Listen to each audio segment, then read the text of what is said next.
There you go. Okay.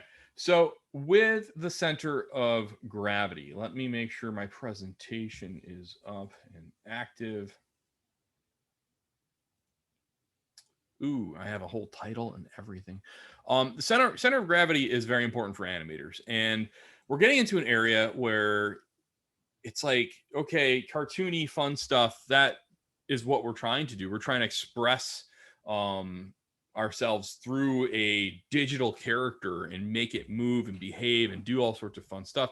The challenge of that is trying to do that without breaking certain rules that even if you have a cartoon character, they can't break those rules unless if it's Superman or some other figure that is able to break that center of gravity and float and do different things like that. And even with that, usually to way to make that happen, the center of gravity still makes sense for how they make Superman float, or even Baby Jack Jack or something like that when he goes into his mutant powers. So center of gravity is something that has to do with physics. I'm terrible at math, but this is an easy one to understand. And as Physiopedia has stated here, the center of gravity, it's the COG or CG or the center of mass. It is for the human body a hypothetical point. And why it's hypothetical is because it does shift. It changes wherever whenever we're interacting with different things or how our body is currently being posed. It's a point at which its combined mass in the body appears to be concentrated. So that's the idea of where that main, all that force coming down on that object is kind of showing us where that tipping point, so to speak, would be. So because it's a hypothetical point, it doesn't always it doesn't lie inside of our body. It can shift outwards, and we'll look at examples of that right here. So center of gravity right here. We have this dude who is standing stationary. And so we can imagine if we were to draw a line, usually from the navel or the belly button, for if you want to use the street slang for navel, you go straight in from the belly button, and that's like the center of your core would be the center of gravity. However, notice as soon as he does that, and my hands completely, oh, they're back. That's kind of weird. And when my hands come back, when your hands go up, your center of gravity changes. That is because your hands have mass. They have a weight to them. So when we shift that upwards, your center of gravity goes upwards to compensate for that. That's an easy one to understand. When you turn into a banana, that also is going to impact the way your center of gravity is. It's no longer inside of you. You have a lot of weight. Your head is usually about 8 pounds. Why do I know that? I don't think it has anything to do with animation, but your head's usually about 8 pounds, and your arms, quite a bit of poundage there. So all that's shifting. So we have that center of gravity actually coming outside of you to compensate for that. We can see that again, center of gravity from the front. This person standing completely straight. By the way, another thing to be very much focused on when we look at center of gravity, our line, if we draw that down the middle, most of us are not 100% down the middle, like right down the middle. There's usually a little bit of an offset. And that's just a typical thing. I know this from fact with if you've ever played a game like Wii U Fitness or any of that, like you buy it and you're like, oh, I'm gonna lose so much weight playing a video game. So you sit on this thing and then it uses this balance board and it tries to figure out where your center of gravity is. And all of a sudden you're like, but I'm standing straight. What are you saying? And it's like, but you're off a little bit. That's because generally there is a little bit of a shift, and we do tend to favor one leg versus the other on how we rest. It's a typical thing that humans do. Or because of an injury or something like that, we've developed certain muscles to actually compensate that. So the center of gravity isn't always going to be dead center of from the navel inwards. You'll notice, I don't know what this is definitely not downward facing dog. I don't know yoga, but this is like, is it tree trunk? I don't know. Yeah, Anyone it's know like tree yoga? pose. Yeah, tree pose. I took yoga in like second Okay. grade. So we got group pose here, and that is off to the so if this is the person looking forward, that's to their right. So if they're looking at us. So that's shifted now. And that's again to compensate because this leg is going to be bearing all of that weight. This weight is coming outwards from there. And even though this person's trying to be as erect as possible, they have to make sure that they don't fall over. So there is a little bit of curvature that's going on that pose. Same thing again with whatever this one is. This is, I'll call it Karate Kid pose. That's the Windmill. windmill. Okay. You're doing a windmill. Oh, see, well, they're doing that, and they've again further shifted their center of gravity on that. You will never see me do these things because I sit in front of a computer all day, and I will probably break something. So, so the center of gravity again. If you're young, do this stuff. That way, you can keep up. You can sit in front of computers longer because after a while, your shoulders go and your eyes go.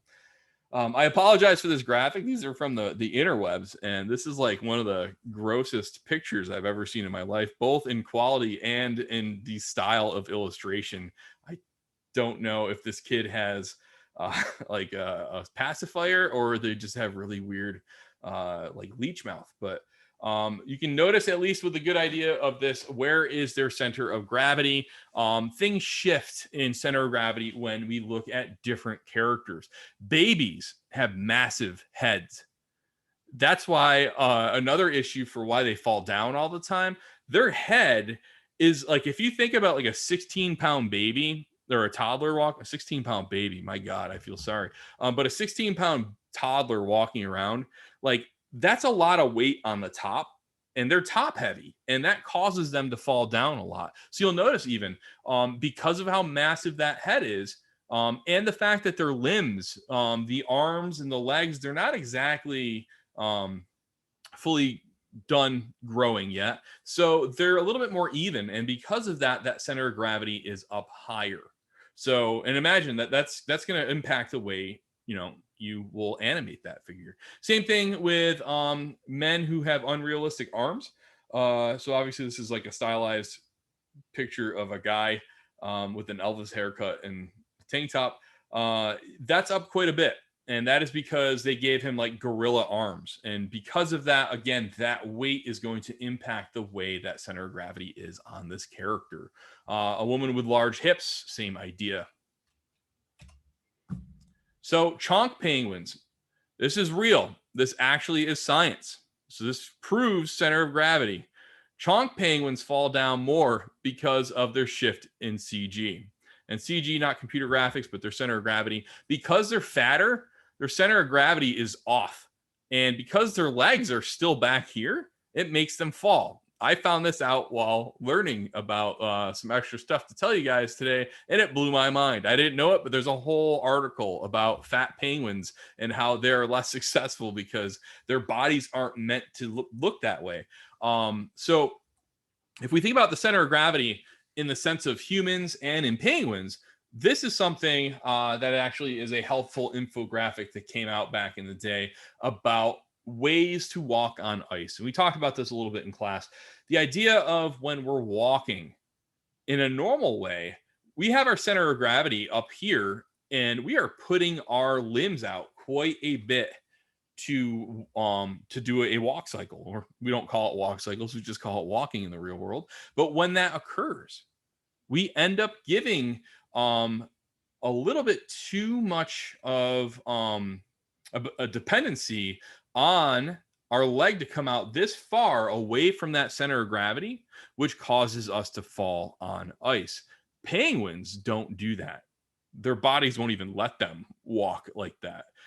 So they will walk a lot smaller and maintain their feet in a underneath themselves, so their center of gravity is never being compromised. So they make smaller steps to do that. And that's that idea to make penguin walks. So you're constantly keeping your center of gravity, center of mass above your feet that prevent you from falling the same way. So lastly, I think that's the last one for this one. When we look at characters that are designed, let's try to figure out, where would Sully's center of gravity be?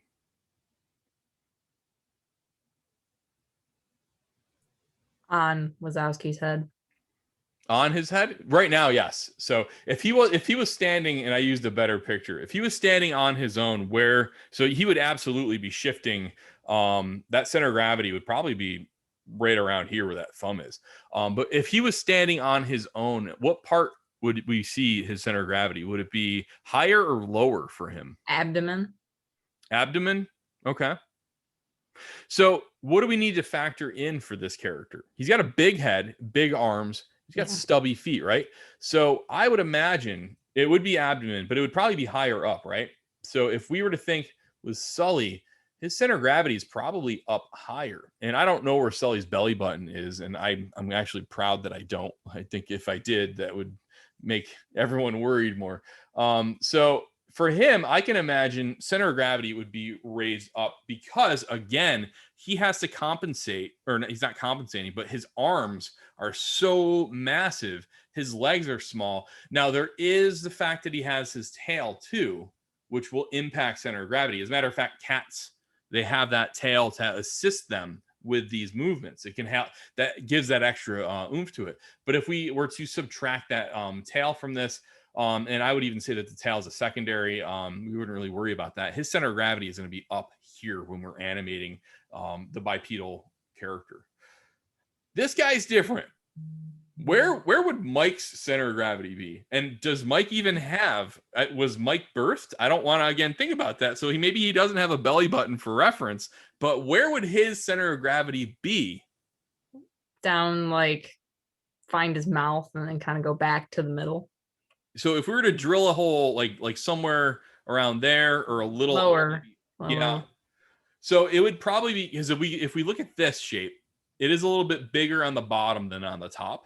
So I would imagine we'd call into factors the arms, and then we think about the feet. So we'd have some weight to that. It would be a little bit lower than that, than the eyeball, but we go straight through from there.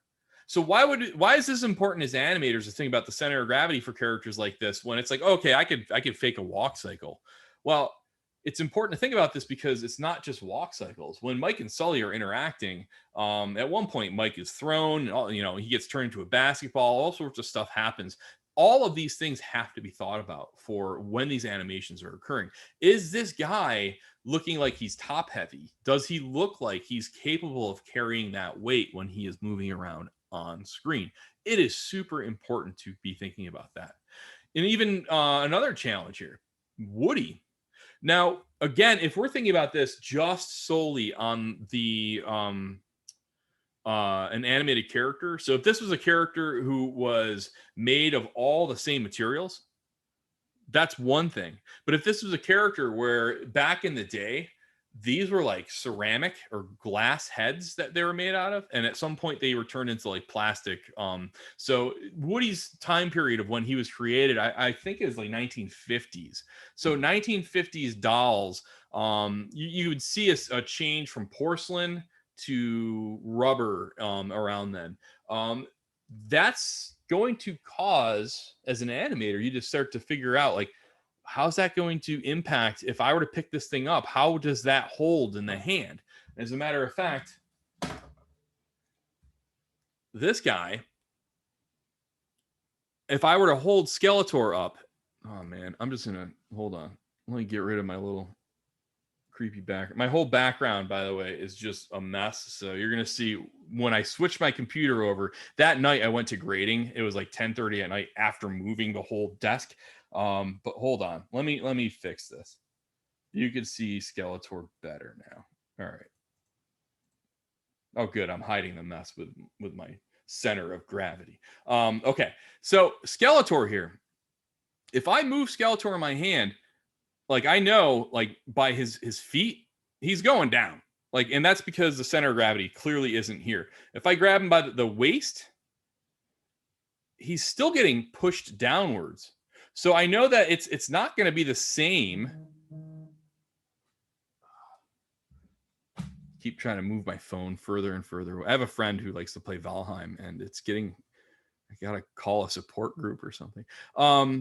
So if I grab him now by like his chest, it's starting to feel like that's the center point. And by what I mean that, like, it's almost like if you grab this thing by an imaginary area and it feels like you can spin that whole thing around, you get that center of gravity. Now, why does Skeletor have such a high center of gravity? Well, he's a beefy dude. I mean, he's just all plastic up top. He's got little legs and his head is made out of solid rubber. So that is going to impact the way this guy is going to be having a center of gravity. The problem with that, though, this is something where it's a toy. So what if this was an actual character? Does that play in the same concept with when we're animating that? That's the challenge that Toy Story animators had to figure out. Do we animate something that has a realistic center of gravity for a human, or do we play into the concept of the fact that this guy is made, Woody is made out of cloth and rubber and either saran or porcelain or like rubber or something for his head.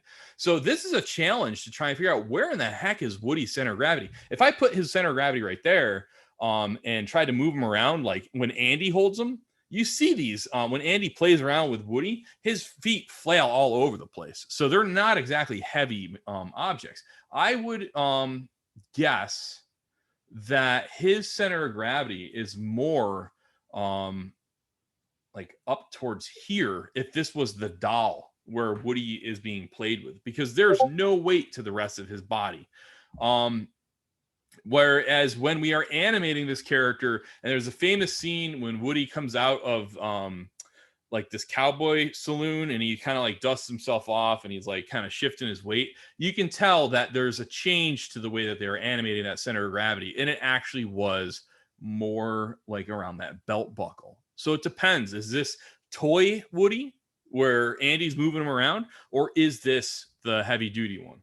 So I have another giant guy right here. This is Buzz Lightyear, right? So this guy right here, it's like a giant version. My brother-in-law works at Hasbro, so he's not a Hasbro toy, but I get a lot of cool stuff. So these are my kids' toys until they go to college, and then they're mine again. So I can't wait. So this guy, I'm moving him around, and he's chunky. This guy has put some dents. My children use these as battle toys to attack each other. So this guy, I'm trying to feel like where's that center of gravity, and I'm feeling it's again kind of right in this middle section right here, and so it's kind of almost where that chest plate is. When I move this thing around, it feels like that's where that origin would need to be for that center of gravity. And I would venture to say, and he's got a heavy helmet and all that stuff. Buzz Lightyear has that same thing going on. And so Buzz Lightyear has those wings behind him that they've got to be heavy, right? So when we think about this, I think the easiest way to think about center of gravity when we're thinking about different characters, when you put like, if you're putting like a bucket of, I don't know who's ever done this, but like you put on like one of those sticks with the buckets of water on it and you're walking, all of a sudden your center of gravity changed. And you know that. So if you've ever picked up something heavy and put it on your shoulders, you're up higher. So when you're moving, you're trying to make sure your feet are constantly underneath you, because if you don't, then you're going to fall down. Buzz Lightyear has that center of gravity issue where I would imagine, again, that's a lot higher. It's because of, again, he's got those wings back there. So every time we take on the challenge of animating another character, we have to constantly think about what is that center of gravity doing? And then we can start to think about like, okay, now I can start to kind of get in the head of that character and how that would behave. So many different things to think about.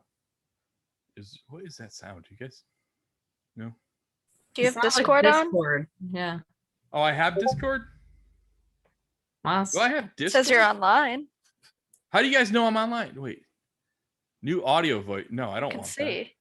Shh, I don't have it. Oh, here it is. This is the thing I want to show you anyway. So yeah, I have it. And this is what we did for the art challenge. So this is what I did within the time that I had. We're going to talk about that for texturing class. I want you to see. So Cat made 3 cats. And I was like, holy cow, you knocked out 3 cats. So, and then Dom made an entire leprechaun. So next time we do this, I'll make sure you guys are aware of that so we can all have fun doing that. I know it's like when people are like, hey, let's do extra work for no grade. It's like, oh, I also need to sleep, but okay. I was on till like 1:30 in the morning trying to get that. I was trying to get off, but people kept joining. I'm like, get out of here. I gotta go to sleep. Okay. So center of gravity. This is important. Very, very important when we are making things move. And that's what we're doing. So I'm sure you've seen this meme. Where's Keanu's center of gravity? This one's challenging. I'm still thinking under his rear. Under his rear. Okay. Anyone else have any idea or thought on where that center of gravity could be? Oh, I can print one out. I got to get this thing out of here. What is this? It could be up toward his waist more, but I'm thinking still where I had said before. Okay. Okay. Guess in front of his stomach or something. Okay. So, stomach. So many things here. His rear. If we think about what happens to our center of gravity, again, it gets impacted by whatever action we're doing. I killed Discord. Yeah, I've killed it. Just put yourself on Do Not Disturb and the notification. It's dead. It's dead. I uninstalled. No, I just turned it off. I usually don't have it on because of that, and then it ends up getting into my YouTube videos when I'm recording. Okay, so this guy, the center of gravity is actually going to be more. Let me see if I can get to a better shot of that, or we'll just use this. So he's leaning forward, but your center of gravity actually goes up a little bit higher over here. But there's two things that are happening. Because you're sitting down, your center of gravity is going to be out more if you're leaning forwards and raised.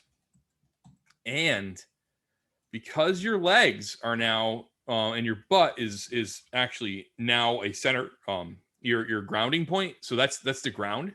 You now have your center of gravity up here, and you also now have 2 feet that are independent of your primary, which don't really worry too much of that because your feet are connected to your hips. So they don't need to get super complicated. But the idea now is because all of your weight, not all of it in the sense because your feet, but if we think about everything from your butt upwards, your center of gravity, we no longer care about this area. We care about right here. And then, so we should start thinking about so that would cause us to shift upwards and then be more outwards a little bit too. So if he's out, like curling forwards, it's sort of like that banana pose. There's also, when your hands are resting, there's weight now distributing to that. So your center of gravity, again, pushes forward some more. So all of this has to do with this next assignment about dealing with posing our figure and having them come up from sitting down. And this is going to require reference. And this is going to be reference you make.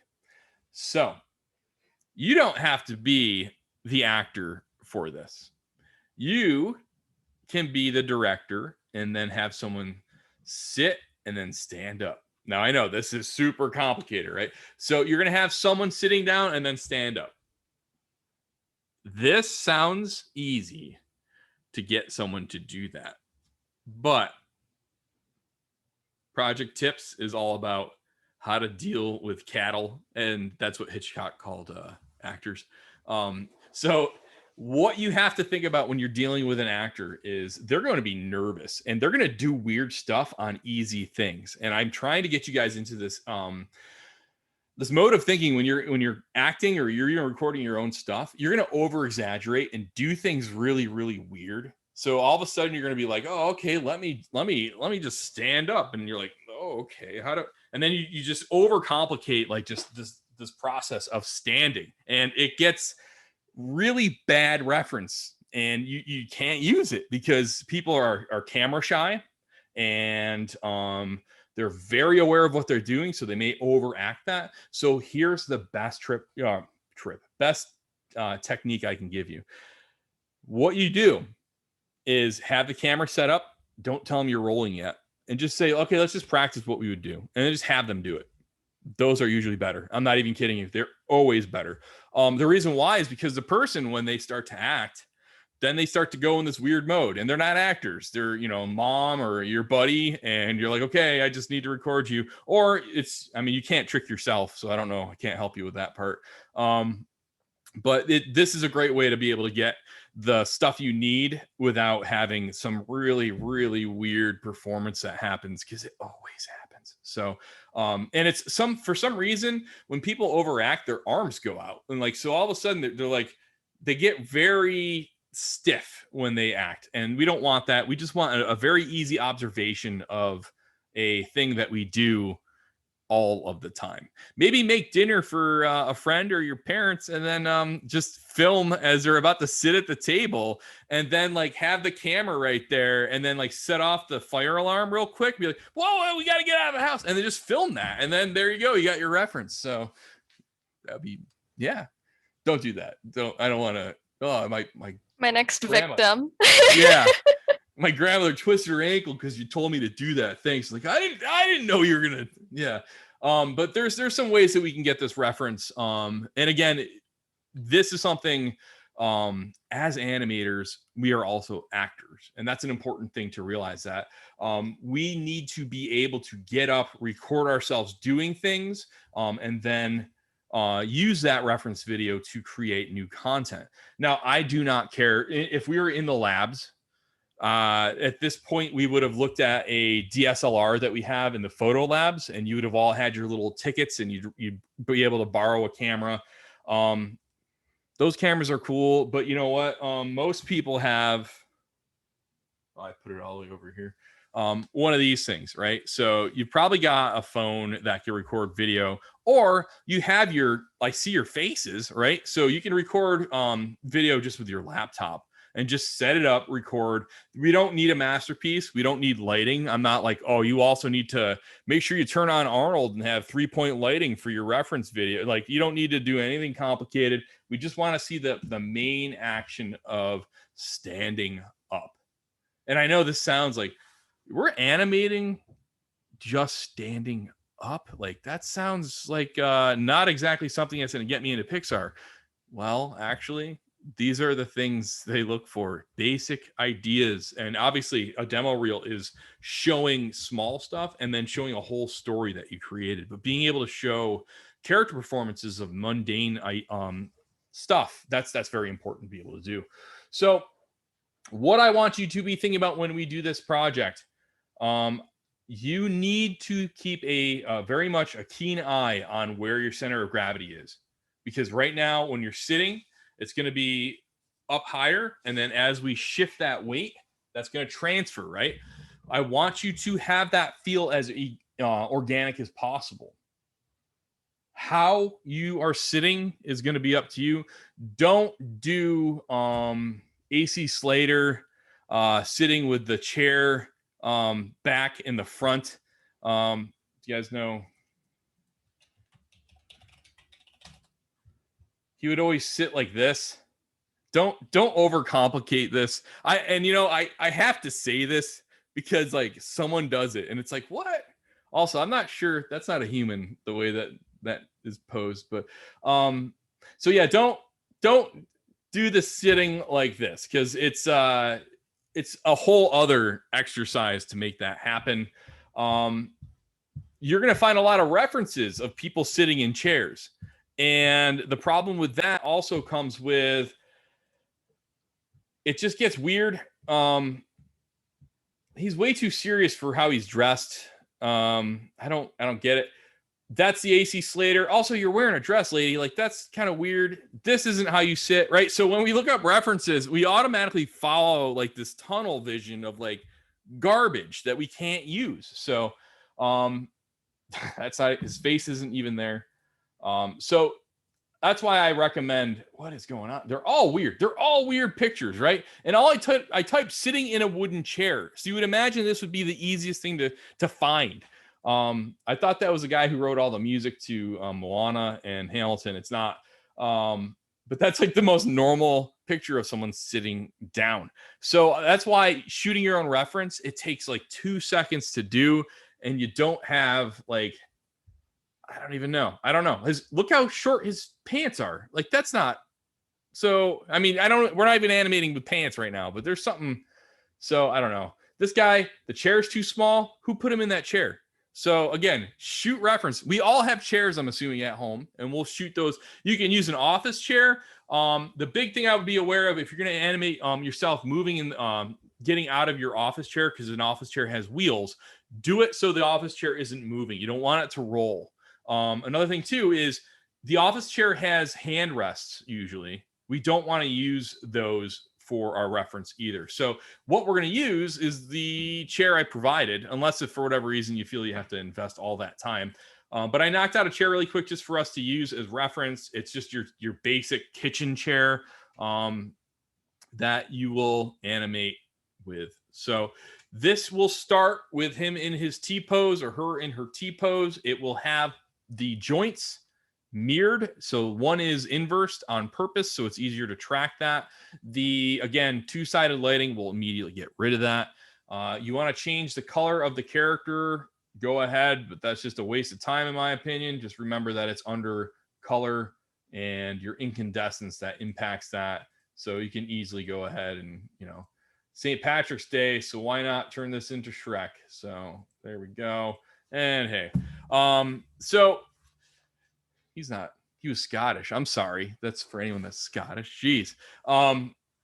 By the way, when he auditioned, there was no reason for him to have that accent. I guess he just went with it and they're like sold, and they couldn't unthink of him like that. So, or at least that's what I thought I saw. So yeah, you could do this, but there's no reason to have to change that.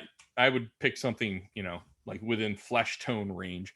So this is what we're going to do for our next project. It's going to be something that is going to, again, be something I want updates from. And by updates, I am saying, let's see, we are back into this phase where we have our discussions and I have sit to stand progress in here. So I want by next class, if not sooner. So if you're working on this and you have something by tomorrow, this is where I'm looking from on Tuesdays and Thursdays. I will be checking these out and giving you updates.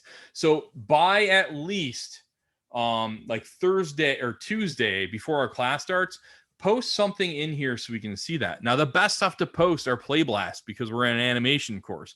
That's really what I want in your discussion threads. If you're just showing me a picture of the pose, okay, but we want to make sure we're moving forward.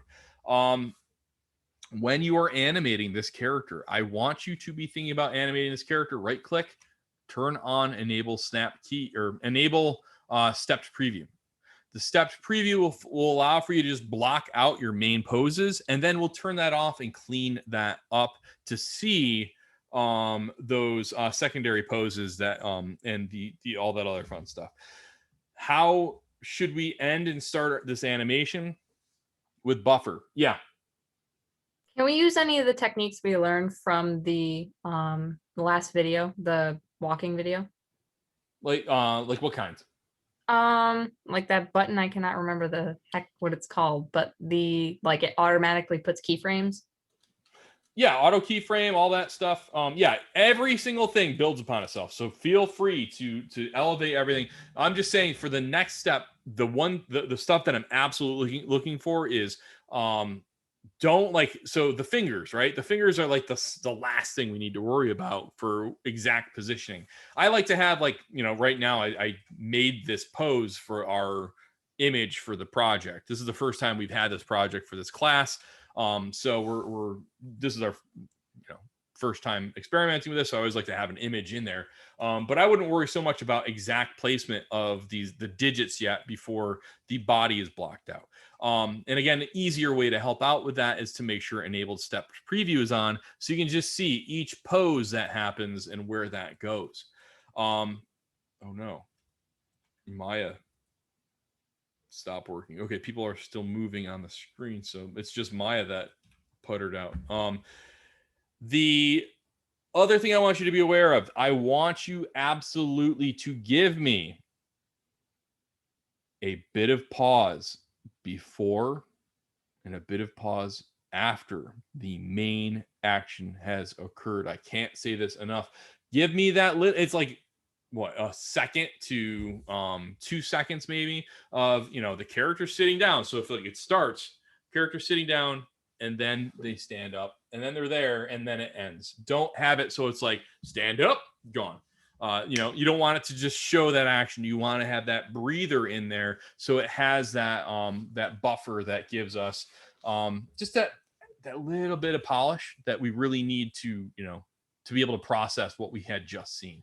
Another thing to be aware of too, when the character stands up, the character, if Skeletor were to stand up, so if he stood up, he's not going to just stand up like a robot. There is going to be the head and the chest that is going to have that overlapping and secondary, right? So you're when you stand up, like my head has to compensate, right? Because you're not going to nail that position. You're not a robot just locking into that one spot. You have to kind of find that spot. So you're settling or easing into your pose. You never like standing up just are there. You're standing up, and then of course, now that I'm acting again because people are watching, right? So just that little bit, that little subtle. So if I was pretending to stand up, or let me just come to rest. Okay, there. Just that little bit of a shift between front to back. And like I had said earlier, our bodies, when we stand up, don't make it symmetrical. Oh boy, Maya, please behave for today. Oh no, is it because? Okay, he's not in it. I'm gonna kill that server. Sorry, I have my own custom server. Some of the other MV teachers and I go in Valheim and play games. So let me see. Is this isn't updating, right? It's just sitting there because that's doing that for me. Let me see. Sometimes you threaten Maya with a Control-Alt-Delete. Or there we go. No. All right. Well, this isn't a way to animate by having to minimize and maximize my view. That's fun. So my video card is starting to hate existing right now. I'm gonna just open up that file again. Open scene. All right, let's see if we can really get that in there really quick. Animation production workshop, digital animation 1, projects, and sit stand. Okay, scenes and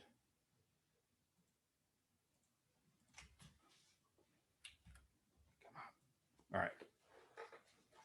I want you to give me asymmetrical poses. You'll hear this more often, break that symmetry.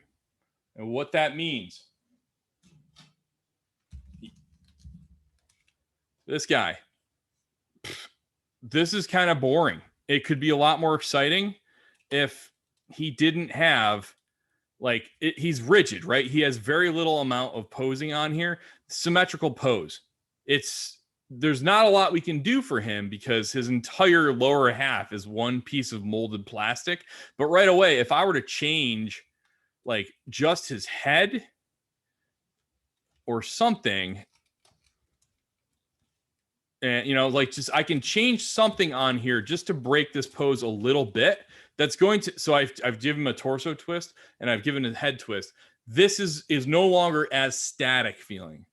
This is something that happens a lot to animators, is when you start to animate, you're like, okay, well, he has to go from sitting and he has to go to standing. So if he's sitting and he has a pretty normal pose where both hands are on his legs, let me just pose those both pretty similar. What's the values of my hand over here? Okay, let me get that exact. So all of a sudden you have this very stiff pose where that's not happening in real life. We're shifting like from one buttocks to another buttocks.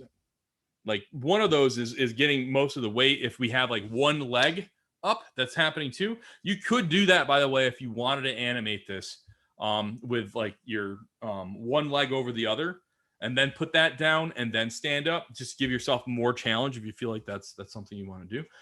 But whatever you do, please do not pose this thing so they're both in the same exact areas. You'll notice right here, this foot is a little bit further out, and I got more of a turn on it. This one's a little bit closer to the body. This is, again, remember I told you the most overlooked area in animation for beginners? Right here. So rotating that arm. This is the first thing I noticed when I started acting this out for this pose. I'm sitting there and my shoulders are hunched forward. If I have my hands on my legs, my shoulders are forward. As soon as I start to stand up, you notice that right away. Your scapula and your entire arms and everything, they shift backwards. That's because we're accommodating that shift to our center of gravity. We're actually making all of these other objects that have weight to them start to accommodate that change for where we're going to have to go. So always take into consideration where these have to be, because if you don't and you just keep it right where they naturally are, that whole pose looks broken. It just doesn't feel like it's made by a human. Same thing with our head. Like our head isn't always just completely straightforward. We want to just give that little bit of a turn to it to give us and also the neck. So head and neck, both of those are very important, especially when we're sitting down. If we're sitting down and our body is going forward, you better believe it that your neck is also going to have a little bit of a rotation downwards onto that. So just continue what your spine is doing a little bit. So be aware of all of these little things, so that way when we animate this, it feels organic. So don't animate every single part at the same spot. Last but not least is your knees. So the knee, you saw this at this point. You would have seen this in the pose of pose. Not pose, yeah, the pose of pose, which I know we're not going to have enough time with that. I'll edit those and give credit to them. Your knee has absolutely to do with how this pose is going to make sense. If it is standing just like this, and they're both just kind of out like that, immediately we get this sense of it's not organic. It doesn't feel like it's a human being. And there was that one pose in here that had that really weird this guy. There's a sense of being nervous. He's gripping the feet or the chair, the seat of the chair. His feet are together. He's closed in. So there's a sense of like nervous and worried. Like you can imagine like somebody like behind him yelling or something like that. He's standing alert and worried.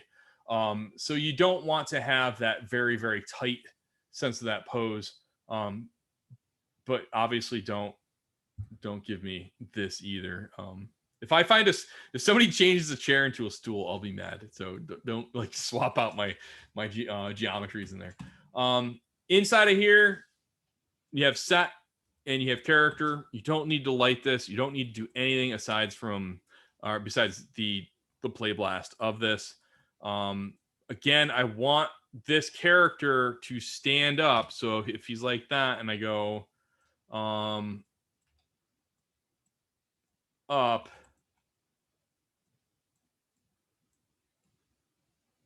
I don't want it just to be like that. I want that to feel like before he does that lift, he's going to shift his body. So that's the last thing I wanted to touch on is animations that are deceptively simple have a list.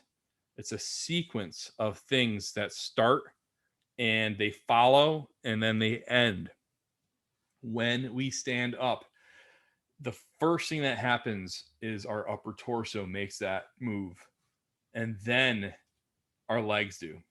So standing, it's going to be first adjusting. So it's that act of falling, essentially, right? So that idea of when we walk, we're about to fall, but we're catching ourselves. This is the same idea where we're preventing ourselves. Our hands are on our knees. You don't have to have that, but that's a typical pose for people. But then when you do start to stand up, so if this guy is going to be standing up, to get that to happen, we need to